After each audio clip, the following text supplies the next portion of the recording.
When you actually have the courage to hustle like an entrepreneur, you can have the best process in the world, but if you don't have the grit that an entrepreneur does, you're not going to be successful and you're not going to be able to take it as far. Coming into the 5-week sprint, our client really had two primary objectives. The first objective was to truly identify disruptive innovation in the market. Their industry was being disrupted and they needed to figure out how they were going to win in the next 10 to 15 years.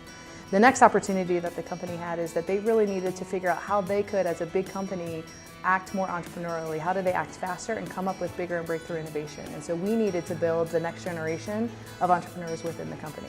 The 5-week process started with a series of training modules. So we trained the core team and the sprinters in things like design thinking and empathy and jobs to be done. The first few weeks were all about really understanding the consumer. So what are those pain points, what are the needs, what are the jobs to be done within those trend spaces. Then we started to converge in on what are the jobs to be done coming out of those pain points.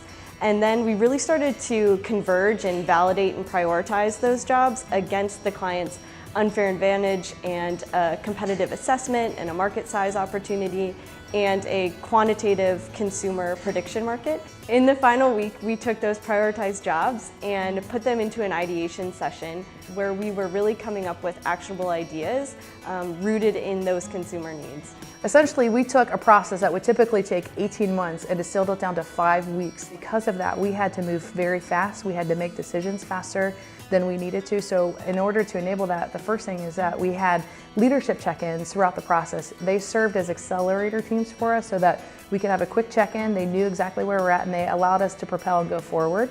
The other thing is that we had to get comfortable and confident in our decision-making ability. So we didn't have all of the data, but by going through iterative rounds of research, testing with consumers, testing our assumptions, and then going out and doing it again, we were able to move very quickly and with a lot of confidence. Just seeing how much they had grown from day one, it was just 100% courage and hustle that they showed, and we just had a very proud moment watching them and watching them captivate the room with their pitches, and also really having so much knowledge and depth of knowledge in each of their trend spaces. That was 100% them. These sprinters left to go back to their day jobs and change the culture. They were able to go back, think about how do we get scrappier with our research and what we're doing, how do we think differently, how do we act more like entrepreneurs to move the company forward. It's really just the start for this client team, and now that they have all this capability and development, they can really take that back to their own groups and solve similar challenges on their own.